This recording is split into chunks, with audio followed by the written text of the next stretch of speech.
So without further ado, I'd like to introduce our presenters for today.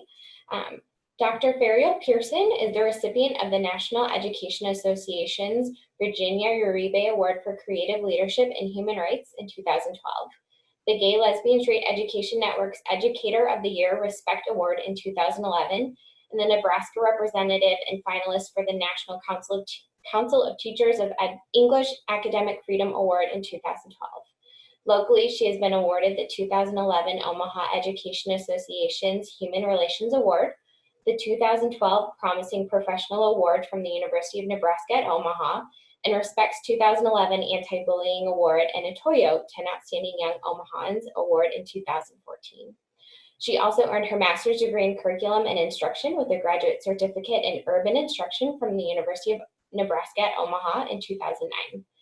Fariel created the Secret Kindness Agents Project, which became the subject of a book, a TEDx talk, and the focus of her dissertation. She is currently an assistant professor at the University of Nebraska at Omaha in the Teacher Education Department. Ms. Kirsten Case Fuller is the Community Liaison of the Service Learning Academy at the University of Nebraska, Omaha. She serves as the lead liaison between the Academy and the community partners, focusing on creating meaningful opportunities to meet community-identified needs through service learning projects.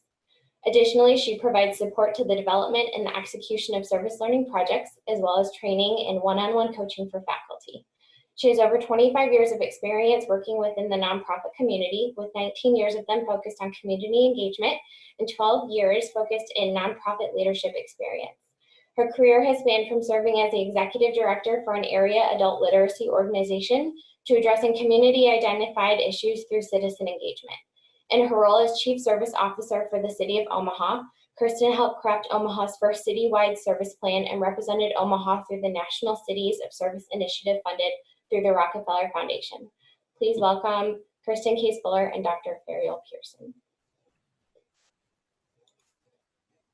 Thank you very much, Julie. I'm just going to share my screen here so you can all see the PowerPoint. Can everybody see that? All right, well, we're going to begin. I'm going to introduce myself, and then Kirsten will introduce herself, and we'll get started. Well, you just did that for me, Julie, so thank you for that. Really glad to be here, Kirsten.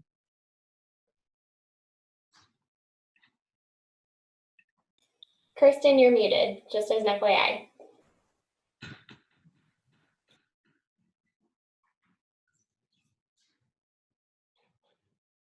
Kirsten.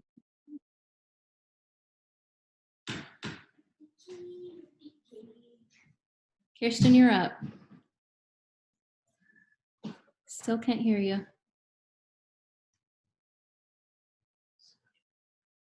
Unmute. Okay.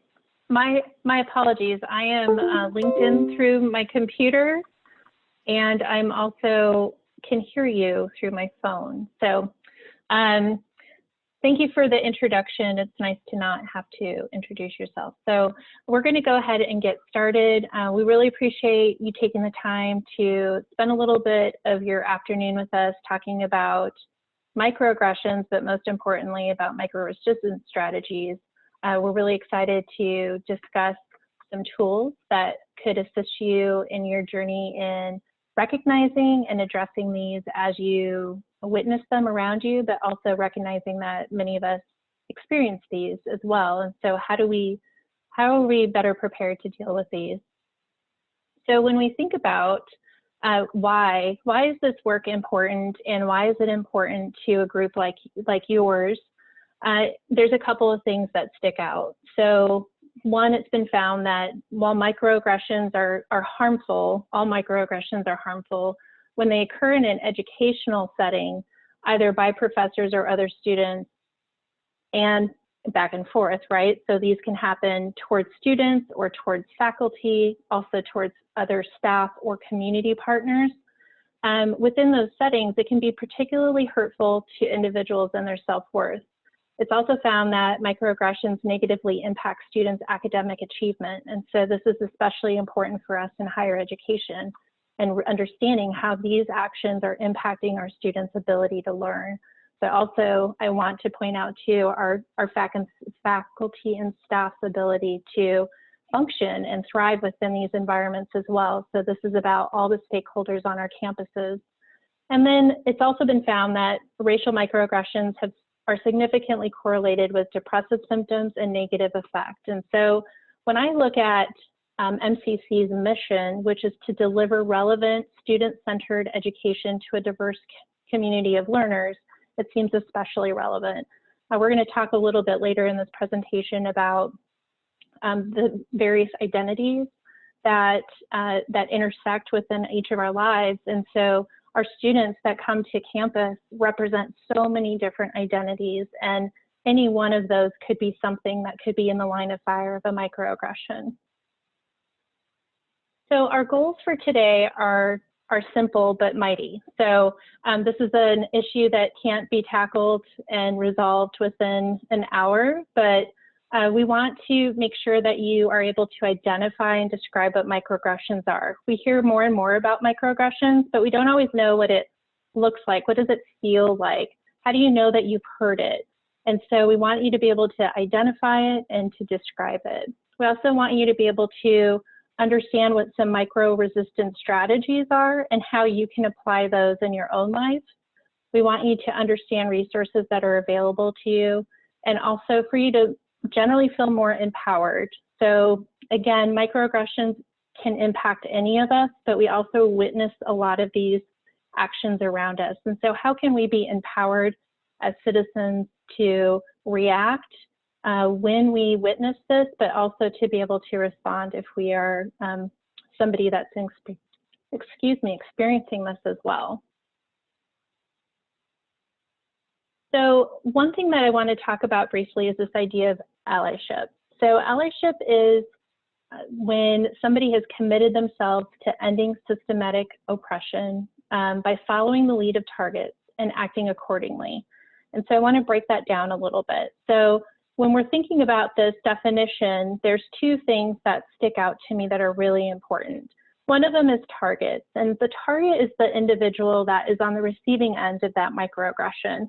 And it's important that we're keeping that individual in mind, or individuals in mind, in these situations, because we should be responding to what it is that those individuals have identified as what they need and how they want us to show up and support. So what this doesn't mean is maybe I decide what you need and then I do that thing. It's really listening and being observant to what's going on and then responding. And so this idea of nothing about us without us is for us. So if we're not listening to targets and we're not responding to what they've identified as what they need as support, then we're not really being an ally. And I think that's a really important distinction that sometimes we don't hear a lot about when we hear about allyship. So as with any conversation such as this, these can be difficult conversations. And so we spend a lot of time, I think we hear a lot about safe spaces. And so I want to challenge us to think about this being a brave space. So growth and development and learning happens when we're brave and when we challenge ourselves and we stretch ourselves. And so that's what we want to create today in this session. I know it's a little bit different than if we were all together and able to have some of those conversations in person, but through the chat box, I really encourage you to share aha moments or questions that you're having, maybe things that jumped out at you. And we'll be able to create some of those dynamics still in this virtual space.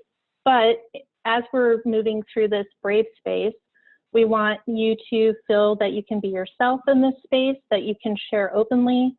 In that, sometimes we're taking risks because we're not really sure about what we're saying or how we're saying it, so that we're willing to take those risks and be brave, and that most importantly, we're open-minded and ready to learn.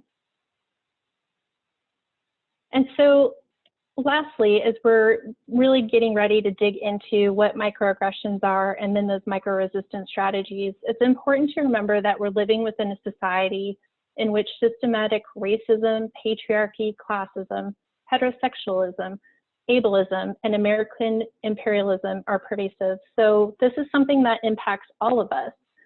This is not about one particular group, it's really about our culture as a whole. And so We're hoping to provide those resources that will empower each of us as when we're witnessing microaggressions or when they're directed towards us to be able to respond and to help build a more positive, supportive culture. Thanks, Kirsten. So what are microaggressions? This is kind of a thick sentence, so I'm going to take it apart for you a little bit. So microaggressions are usually things that happen that are quick. So they're brief and they happen all the time. They're commonplace and they happen pretty much daily. And they can happen in 3 different ways. It could be something that somebody says, so something verbal. It could be something someone does, which is behavioral, or it just could be the way the environment is set up. When I think about verbal, I think of things that people say, like, oh my goodness, you're so well spoken, you're such a little go-getter, which is kind of condescending and patronizing in a verbal microaggression. A behavioral one might be where, you know, you are ignored or somebody like turns their back to you and pretends you're not there. So those are behavioral microaggressions. And then environmental indignities are ones where you don't have access to something. So for example, I can't eat gluten or pork. And there have been times when there was nothing I could eat at a work event or like a work function. So that's an environmental microaggression, which makes me feel left out and doesn't give me access to what everybody else has. So they're brief, they're commonplace, they happen daily, they could be verbal, behavioral, or environmental. The other thing to remember is that they might be intentional, but they also might be unintentional. And so we're really thinking about the impact of microaggressions as opposed to the intent of the microaggressions. Because while it's important to know that somebody didn't mean it, I mean, that's still important to know, it's not as important as what the impact was. I think about if I'm just walking down the aisle of a classroom and I step on somebody's foot, I could talk about my intent the whole time and say, oh my gosh, I didn't mean it. You know, if it was me, I wouldn't react so harshly to it. You know, you should get a thicker skin, get over it, crawl it off. Or I could think about the impact, which is, oh my gosh, I've hurt your foot. How can I support you? I promise I will not do that again and I'll watch where I'm going. It's important for the person to know that I didn't step on their foot on purpose. But more importantly than that, it's important to take care of the impact. So it's important to know that microaggressions can be intentional or they can be unintentional. The impact of microaggressions is that they can communicate hostile, derogatory, or negative slights and insults. And so it makes a person feel icky, for lack of a better word there. What are the targets of microaggressions? So everyone in this Zoom chat has probably experienced a microaggression because we all have all of these traits. We all have behaviors and language and an age, and we have thoughts, and we have a sexual orientation, and we have a religion or no religion, or we have life experiences. And these are all different targets of microaggressions. It really could be any of these things and probably more. And so people think, well, it's a microaggression. That means it's small. Why can't you just, you know, get over it? But when we say microaggression, we mean that it's in terms of the perception by the person giving it, not the hurtful impact that they have. So again, when it comes to intent, I didn't really mean to, so it can't be that bad. It's in terms of what the impact was on the person who received the microaggression. So while you might not mind somebody touching your hair, if you have straight hair that's not bothered by someone touching it, somebody else would mind very much. I have very curly hair, really spirally curls usually, and when somebody touches my hair, it invades my personal space, and a lot of time and effort went into making it look neat and tidy. And so that's a microaggression to me. So again, it's micro in terms of the perception of the person who's doing the microaggression and not the perception of the person receiving it. And so we'd like you to take a couple minutes to think of some microaggressions that you have experienced or witnessed, and feel free to put them in the group chat if you want to share, and you can even share them privately with us, but you certainly don't have to share if you don't want to. So we'll take a couple minutes to think about some examples.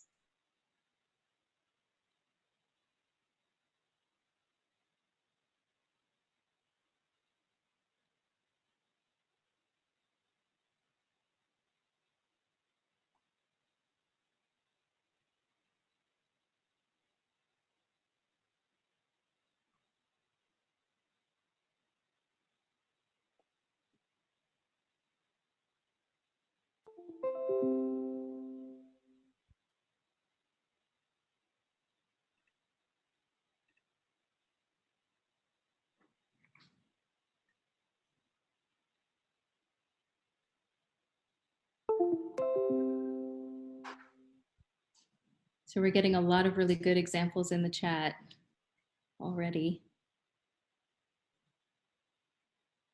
OMG, you have 4 kids. When you're speaking to someone but not looking at them.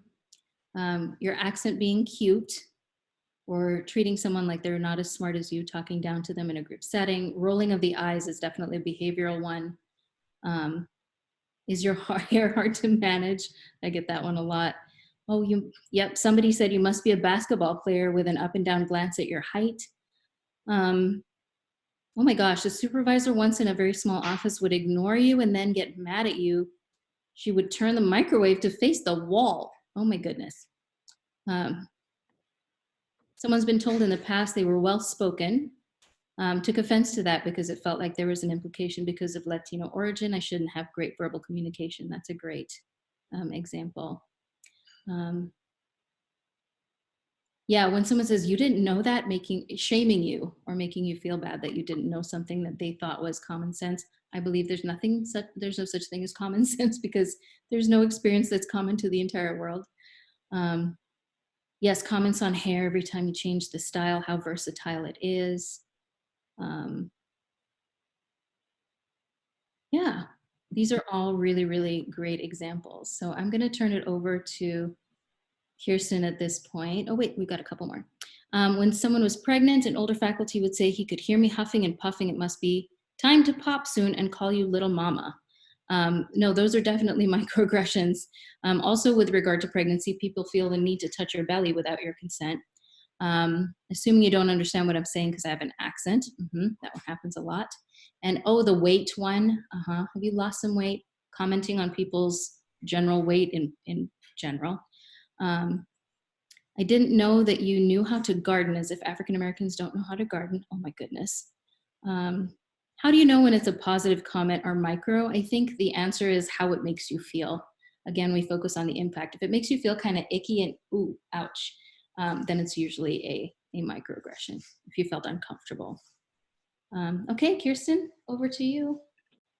Okay, so we're going to talk about a few examples actually that a lot of you have referenced already. But we want to put a little bit of language behind it because again, some of these are terms that we're hearing more often these days. And so we want to make sure that you understand what they mean. So the first one is tokenism or native informant. And so this happens a lot when you see a person being asked to represent a group. And so in this cartoon, they're looking towards the woman who's the only woman at the board table, you know, to represent all women. And that's just not realistic because I am a woman and I do not share the same experience as all women. So therefore I can't speak on behalf of everybody, right? So that tokenism or native informant is one example. Another one is identity erasure. And so this is where we might hear things like, I don't see color. Well, if you don't see color, you may not see me. And then you're starting to erase and take away parts of my identity. And so how do you really feel about me? How are you really going to engage with me if you're not really seeing and acknowledging all of me? And in this example, it says, Courtney, I never see you as a Black girl. And so my question would be, well, how do you see me? And that's another very hurtful microaggression, identity erasure. Alien in your own land was something that came up. And so, no, where are you really from? So this is something that I know a lot of people experience, especially if they may have an accent or if they look different meaning what, I'm not sure, but you know, if they look different than the person who maybe is saying that, where are you really from means you're not from here, you're not like us. So my mom, for example, is not from this country, but this has been her home since she was a young child. And so this is a great example where she'll be questioned over and over again. When you hear her accent, she's no longer accepted as a peer or as having anything in common with that person. The only thing they're focused on is, where are you really from? So alien in your own land. And so sometimes we hear things, you know, Ferial talked about some of these examples of like, grow a thicker skin. You know, it's just a joke. I don't know why you're taking this so seriously.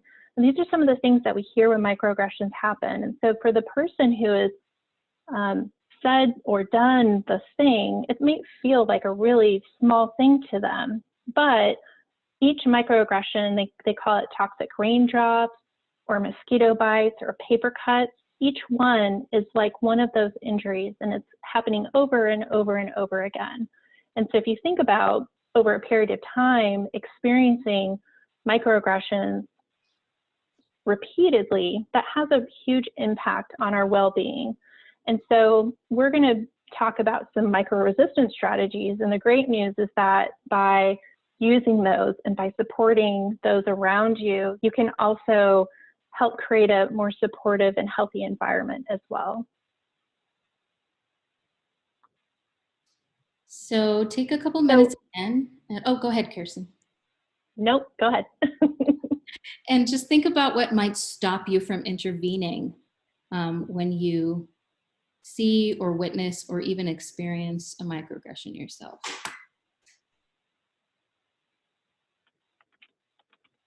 Feel free to put it in the chat.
Okay, we're getting some really, really good ones. So we see that it might be a supervisor, or there might be a possible negative response to what you're saying. It might be super awkward. You're not sure what to say. You don't realize what happened until much later. I call myself the queen of the drive home comeback, because it's usually when I'm driving home after the thing has happened that I'm like, oh, I should have said this, and I should have done that, and I should have. And I have the comebacks ready in the drive home. You're not sure if it's a microaggression or not. You're not really understanding what their intent was. Maybe they didn't mean it that way. You don't want to be punished. There's a risk of retaliation, or that it escalates, or maybe you'll become the target. And when people say it's not a big deal, or maybe you just freeze. I freeze a lot in the moment where I'm still processing what's happening. And so also, if it's a very small comment and I'm not in my mind taking it to heart, maybe they won't either. Carelessness, wishing you had said something but not saying anything, desensitizing the issue to avoid conflict. Conflict avoidance is a big deal for me. Like I do not like conflict at all. Fear to step on people's boundaries. So yeah, these are all very valid concerns. And Kirsten and I are not telling you that you have to do something every single time, because sometimes it's just simply not safe enough. There might be financial repercussions, that you might lose your job, you might be bullied as a result of it, you might be harassed. So we're not saying that you have to say something every single time, but we do want you to know that there are some strategies. Those of you who didn't say something because you didn't know that it was a microaggression, or that you didn't know what to say, that's what this workshop is to help you with, is to understand that you're going to have some tools in your tool belt that you can pull out in the moment and be able to say something and not think of it on the drive home. Or also you'll be able to recognize what is a microaggression and what isn't now. So this is why we think it's important for you to address it. Everything speaks. Even if you don't say anything, it still says something. If we don't say something, it might make things worse. You see a photo of an elephant about to step on a mouse. Are Archbishop Desmond Tutu from South Africa says, when an elephant is stepping on a mouse, the mouse does not appreciate your neutrality. And so if you have the power to say something, because otherwise you're siding with that elephant by not saying anything.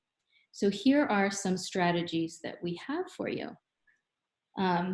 Micro-resistance was developed by Dr. Cynthia Ganote and her team as a response to microaggressions. So these can be small scale, so they're not huge, big, grand acts of resistance. They're small. And this part made me feel better. They don't have to be just you. It can be a collaborative effort. So you can go find somebody else or a couple other people and strategize with them and then address it together if you want to, or if it's appropriate. They're efforts that empower the targeted people and the allies to cope with, respond to, and or challenge microaggressions. So it might not necessarily be responding to it. It might be that you're challenging it. It might be that you're just helping the person who experienced the microaggression cope with it. So it's any of those three things. But the goal is to ultimately dismantle systems of oppression, because if you don't let the joke slide, then they can't go ahead and make it one step further. If any of you are familiar with the ADL's pyramid of prejudice, so there's a pyramid and the bottom blocks are those little things, telling jokes, microaggressions, all those little things that we don't address, which then escalates to actual discrimination and oppression against people, because we've said it's okay to say these things about those people. So it's fine now to actually discriminate against them. And then that builds into violence. And then that builds into, eventually at the top of the pyramid is genocide.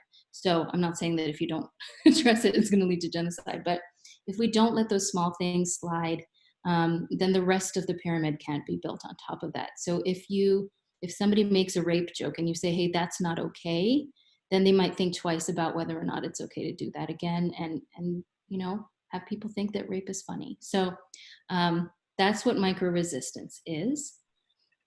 It can be in the moment, so right away. And we talked about this, the hair thing, right? If somebody touches your hair, you can say something in the moment. But this part also made me feel better, which is that it might happen after the microaggression has happened. So in this case, hey, Bill, can I talk with you about something that happened in the meeting earlier today? For those of us who process things a little bit slower, or who need time to think about things and figure out which micro-resistance tool we want to use, it's okay to delay it and say something later, especially if it's a work thing where you have relationships with these people and you want to maintain these relationships so that the work can continue to happen. Then you can certainly wait until later. So we're going to talk about a few of these micro-resistance strategies. This is a list of the ones that we're going to cover today, and this is certainly not all-encompassing. There are probably things that you have seen or done that work really well as well. So it's not as important that you remember the names of these, just the concepts in general. And what you might find that you'll end up doing is actually blending some of these strategies over time as you find what works best for you and what you're most comfortable with. But we're going to talk briefly about micro-affirmations, OTFD, XYZ, and action. So the first one is micro-affirmations, and these are tiny acts of opening doors, of opportunity. They could be gestures of inclusion and caring, or graceful acts of listening. So this is essentially kindness and really caring about people around you. And so this is something that could be that antidote to those mosquito bites or those paper cuts, right? So these are the types of things that are just things that you can do that are positive to help support and include others, that show kindness and bringing somebody in rather than pushing them out, or ensuring that somebody is welcomed or taken care of. So that's the micro affirmations. This is my favorite one because it feels the most natural, but not all situations and environments warrant that. So the next one is open the front door. We're going to actually talk through a couple of examples of what open the front door could look like. But this is something that, again, could happen in the moment, or it could happen afterwards. The essential components of open the front door is observation, So what did you observe that happened? What did you think about what happened and why it was wrong? How did it make you feel? And what is that desired outcome that you're looking for? These components in general are really important because it's helping to identify what is it that happened. Not just in general that like I felt off about something, but you observed something. You observed that something was off, something happened. You're talking about how that impacted others, and then also about what we want to see happen differently. And I think that last part is really important because sometimes we might be able to identify that something happened, but we're not always talking about how we can improve and ensure that that doesn't happen again. So that's a key component. So first we're going to walk through an indirect example. The red highlights those 4 steps, so I'm not going to read those parts, but I'll just read this out loud to you really quickly. So this is an indirect OTFD example. This could happen in a classroom or maybe in a meeting, a planning meeting, or a department meeting. So let's pause. I observed that there seemed to be an expectation that an individual can speak for an entire group. I think we need to resist this temptation because it takes a lot to place, It's because it's a lot to place on someone to ask them to speak for a whole community. I feel uncomfortable with this request, and I would like for us to simply ask others to speak for themselves. So this is something that we probably see a lot. Again, I've seen this in classrooms, I've seen this in meetings that I've been in, and this speaks to that idea of having one person represent an entire group. This is a really nice way of addressing that. And the next example is going to be from a direct perspective. So this would be, let's pause. I noticed that Jeff just asked Maria to speak for the entire group. I think we need to resist this temptation because it's a lot to place on someone to ask them to speak for the whole community. I feel uncomfortable with this request and would like for us simply to ask others to speak for themselves. They're very similar. One is, that more generic kind of a tone. I'm noticing that this is happening. Maybe it's a pattern. Maybe it's not just happening with one person. The second one is a more direct, like this is, I'm calling out this specific thing that I just saw.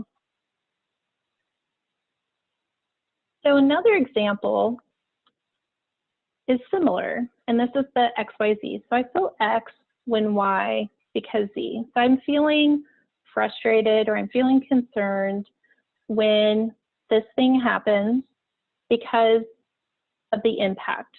And Ferial talked a lot about impact previously, that it's not just about the intent. If the impact is harmful, it's important that we're recognizing that impact. So this one is a nice one to really highlight and lift up that impact and ensure that people understand that though for them, maybe it's not that big of a deal, it could be very harmful to somebody else. So I feel X when Y because Z.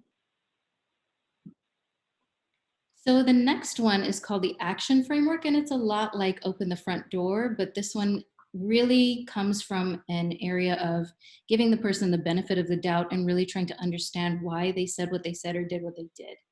And so the A stands for asking. So you're asking clarifying questions to help you understand what their intention is. So for example, if somebody makes a racist joke, you might say, I don't understand. Why was that funny? And you're coming from curiosity, not judgment. And so I didn't get it. Can you explain the joke to me? And then you tell others what you observed in a factual manner. So you're not talking about your feelings yet. You're just, this is what I heard you say, or this is what I saw you do. And then we talk about the impact. And this is how the person who is the target of the microaggression might feel, or even how you might feel and think. So ask for what the potential impact of what they did or said might be on others. And you don't make the target feel like they're on the spot in this case. And then you own your own thoughts and feelings around it. So you say, I think this was wrong because it made me feel this way, or I feel uncomfortable when you do that, or I feel angry, or I feel upset. And then the next steps is like the D part of open the front door, which is, this is what I think should happen from now on. And so again, you ask clarifying questions, help me understand. You come from curiosity. I really want to know. Tell others what you observed. This is what I saw happen.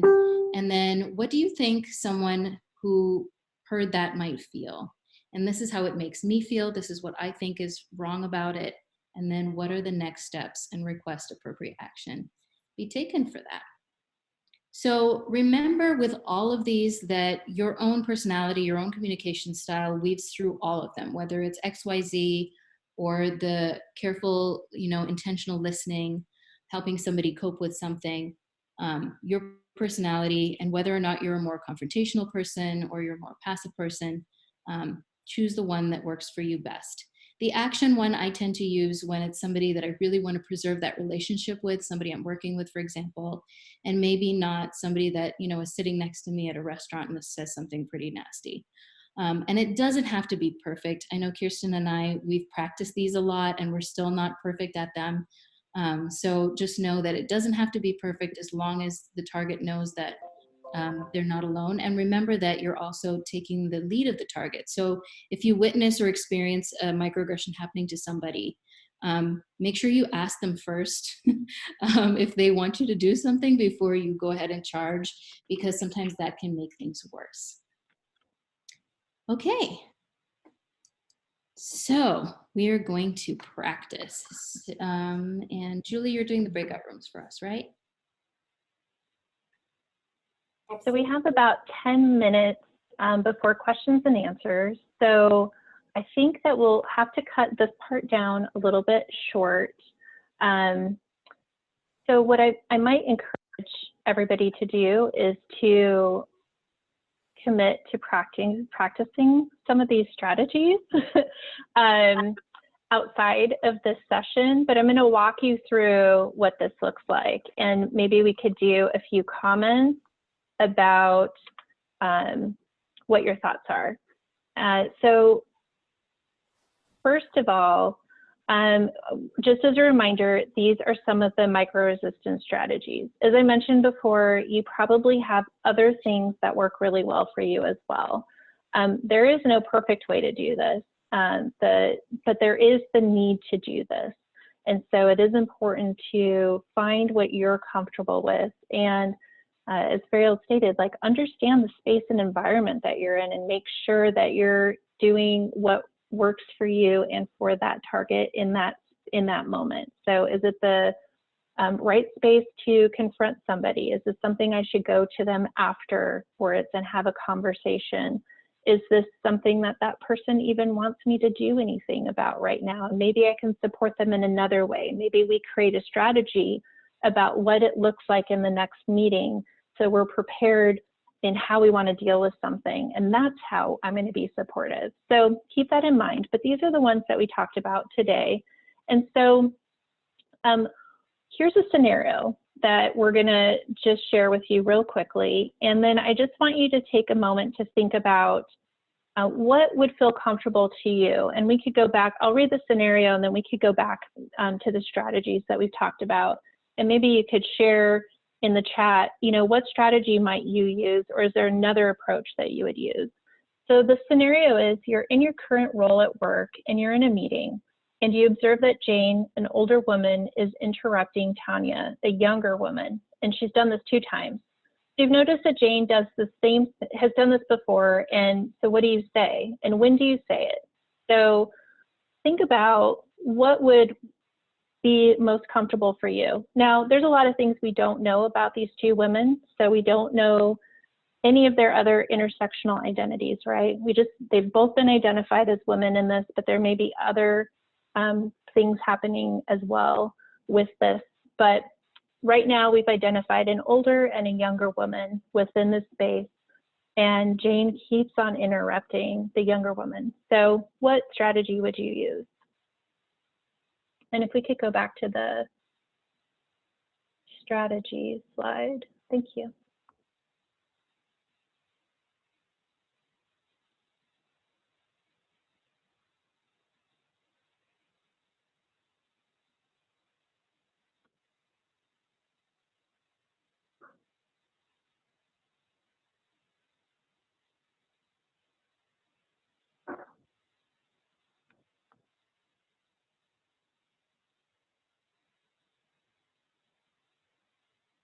Yes, I like that. Action.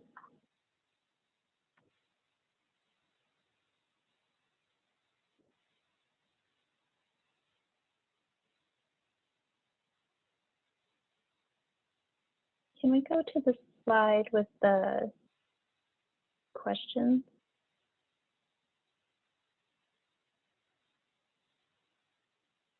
Two more. Yep, that's good.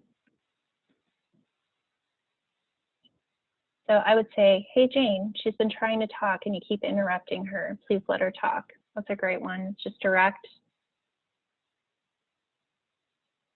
You've worked with Janes who aren't receptive to any time someone says feel, action. Feels like this is a scenario from the show, what would you do? I think I try to circle back to what Tanya wants. Circle back to what she was saying, give her another opportunity to speak. Yes, that would be a great micro affirmation. Like, oh, I love what you were just saying. Could you share a little bit more about that, Tanya? That's a great example. So when we think about what strategy is going to work best for us, there's a lot of things that keep us from saying something or get us caught up in the how to do it. And so it's really about, again, becoming familiar with different strategies, but figuring out what is going to work best for you. Here's a few more. I feel that Tanya is trying to share her thoughts. Let's give her a moment to speak. There's a open the front door.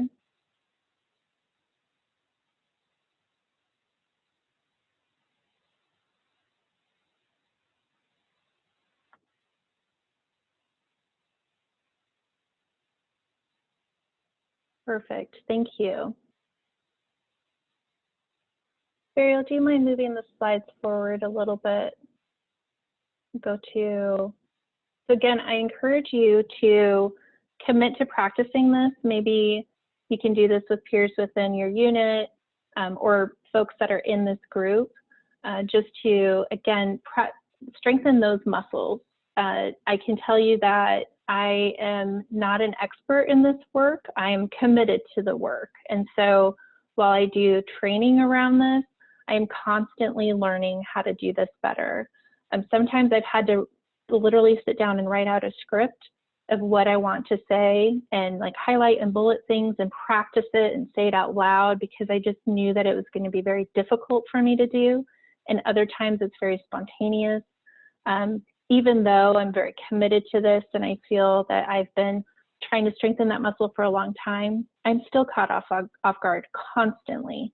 And I do the same thing as Farrell. I'll get home and I'm like, I know what my response is. And now I'm nowhere near, you know, the situation. So then I have to kind of loop back around and figure out, well, how am I going to deal with this now? And what's the best approach? And time sometimes isn't a bad thing. Sometimes a pause isn't a bad thing. But you'll start to figure that out for yourself. So when you're practicing with your peers, I encourage you to think through some of these things. What was easy about the strategy that you chose or the approach that you chose, or what was hard? How did it make you feel? So we're going to feel kind of messy in that work sometimes, or like, oh, I didn't pick the right words, or I didn't do the, I didn't use the right strategy. That's okay. It's always a learning opportunity and we're always learning and growing from it. So what went well? And then what would you change next time? Because unfortunately, we're going to face these scenarios over again. And so there will be another opportunity to be able to show up and to support others. And so with that, I think that we can transition into some questions and answers. And I'd also be interested if there's other strategies that any of you have used that have really been helpful to you. Kirsten, that was absolute perfect timing. We're at 3 o'clock exactly. If you guys have any questions, please feel free to add them to the chat box. Or if you have any other strategies that you've learned about, anything you want to learn more or have questions, scenarios, how would I handle this, that sort of thing.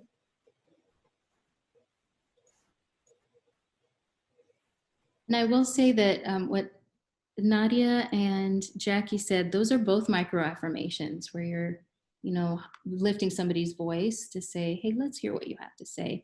Or sometimes where I've been in a meeting where somebody's taken my idea and passed it off as theirs, and someone else says, hey, that was Ferial's idea. And I'm like, yes, that's a micro affirmation. So can we show the action strategy? Yes, we can. Let me see, I have to share my screen again. Quick. We do have references, just so you know. This one? Or the action framework? Oh, action was right again, sorry. I'm trying to do this. Hang on, let me do this way. Oh. There. Oh. And I would say too, again, I think combined, we've had a number of different experiences and maybe haven't dealt with all things, but if there's maybe particular scenarios too that you're trying to process through, you know, we're happy to explore that with you as well. I know I've learned a lot from listening to how others have dealt with situations, and sometimes just in better understanding the realities of different environments and how people are dealing with that. Yeah, and that's where the collaboration gets really important, not deciding yourself what's going to happen. I learn a lot from Kirsten all the time. Well, right back at you.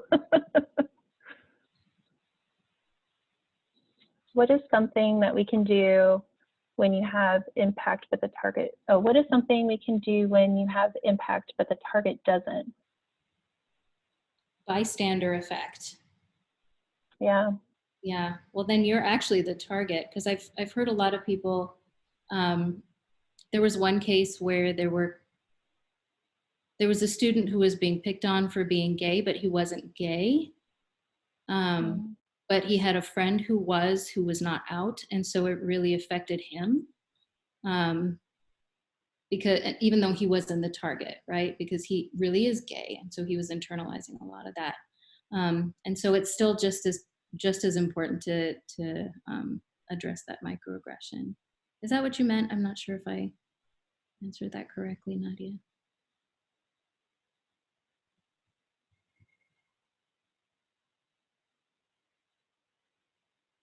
Yes. Yes, please. Sorry, I wasn't sure how to ask the question. I've been in situations where someone says something to a particular person, Bob says something to Sally, and Sally doesn't see the microaggression, but I do. We're always had mentioned that we should always ask that person what their response to it, if they want us to take action. And there's been situations where Sally might not see the wrong or might not mind or care what Bob said, but I might have cared. So how can we address it so that you might like it, but I don't like it? Yeah, I think that's when you address the impact on you. So you become the target in that case. You were the one impacted and affected by it.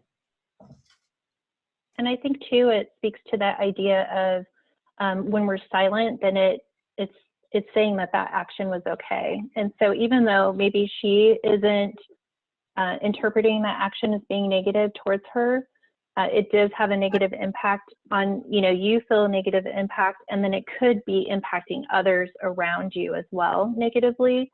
And so checking that behavior and addressing it is really important for all those reasons. Someone's asking, what do you do when you know someone has made racist comments on social media, but then want to constantly ask if you're okay? Or if I want to talk about something, do you confront someone that has made those comments on social media, or leave it alone because it's their right to post anything they want? So it still has an impact on you. And what I always say, and Kirsten, feel free to jump in, but you have a right to say whatever you want, but you don't have a right to be free from the consequences of saying what you want.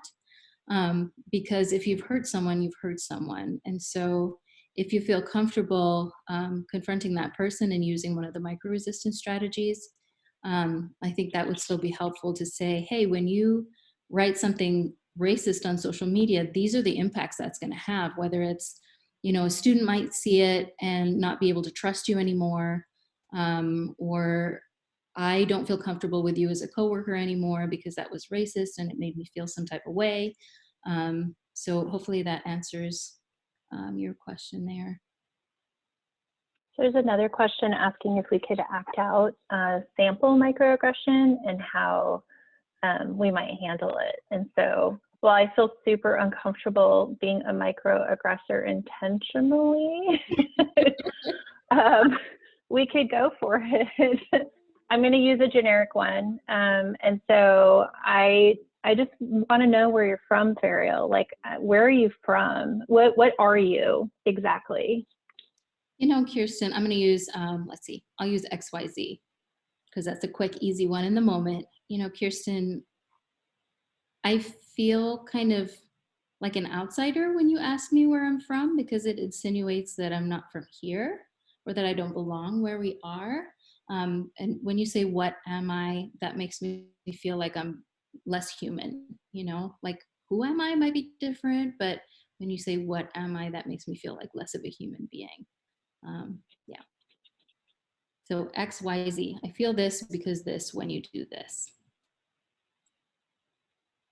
I just want to point out too that while any of us could be on the receiving end of a microaggression, we are probably all also microaggressors. Microaggression doesn't happen because I wake up in the morning and I'm like, how can I be hurtful and harmful to other people? So this is, you know, I see it as being born out of our implicit bias and, you know, and it's not always, we're not always aware that we're doing these things. And so I think too, it's important to recognize that we could be, somebody could point out to us that we've done something that's been harmful to them, we've hurt them through our words or actions, and being able to gracefully accept that feedback and, you know, apologize. And if there is something that we can do to rectify that or to change, you know, to make things better, to do that as well. So it's, you know, we're all able to be on either side. So we're not immune to being somebody that could be harmful to somebody else. Something that I learned from my nephew, he's trans and he is a high schooler in Fremont and he's delightful. And of course, we've known him since he was born and he didn't transition until he was about to be a freshman in high school. And so, you know, he has his male name and he has his male pronouns, but because we knew him as a different name and different pronouns for 13 years, we kept messing up. And so one thing he said to me was that when we mess up, misgender somebody or call them by the wrong name, that's obviously a microaggression because you're erasing their identity. And he said one thing that really bothers him is when somebody messes up, but then they act so upset by what they did that then he is forced to comfort them and it becomes all about them. And so he says, like, when my mom calls me she and uses my dead name, and then she's like, oh my God, I'm so sorry, I'm such a terrible mother, I just feel so bad. And then he's like, now I'm forced to take care of her feelings as opposed to like sitting with my feelings of just being misgendered and dead named.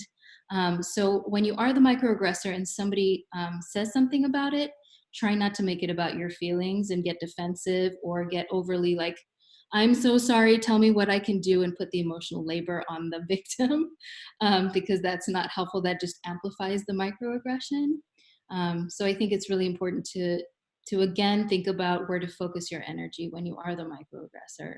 Because we all, like Kirsten said, we all mess up all the time. We'll say things we didn't know were wrong. We're learning all the time about different terminology, or I was just doing a presentation where I told folks that the word gypsy is a racial slur. A lot of people don't know that. So it's describing the Roma people or the Romani people who came from the deserts of northern India, and they've been travelers for centuries and always been scapegoated and stereotyped as these like mean people who will steal your children and rob from you, and they're criminals, but they're not. And then the word gypped comes from that word gypsy because it means that you stole from me. And the reason it's a racial slur is because people call them gypsy as a slur to say you're from Egypt, like you're not from here, you're from Africa. when actually they are the Roma or Romani people, so it's inaccurate. And a lot of the people in that session were like, I had no idea, it just said gypped yesterday. You know, so in that case, it's about, well, I didn't know any better. I can't just sit in my guilt and feel bad about it because that's not productive. But what I can do is make sure that I spread that knowledge and that I don't do that again, right? So we're all going to mess up. We all do things all the time. Yeah, I love what Kirsten says, when you know better, you do better. Dr. Maya Angelou. Mhm. Well, we have time for probably maybe one more question before we're going to wrap up and get ready for our last presentation. So anyone have any last minute questions? I'm going to put my email in the chat for anybody who needs it. Yeah. I will Also, as the well. slides will be available on our website and this recording by the end of, I think by the end of this week. So if you guys want to be able to reference those strategies that were talked about today, they will be available for you to download the PowerPoint or at least view it. So good reminders, also good to have for when you're practicing these different strategies. So I don't see any more questions, but I just wanted to thank Dr. Pearson and Kirsten so much for coming and talking with us today. It's extremely relevant content, especially today, and just always great reminders and just really good strategies for us to always keep in mind when working with students, working with staff and other faculty. So thank you guys very much for coming today. We do have one more session today at 3:30. And we are going to be talking, well, Dr. Kevin Fitzgerald is going to be talking with us as just the last keynote of the day and wrapping up our day one of this virtual conference. So if you guys have any questions, let us know. Otherwise, thank you so much for attending. And I'm hoping everyone has had a great first day so far.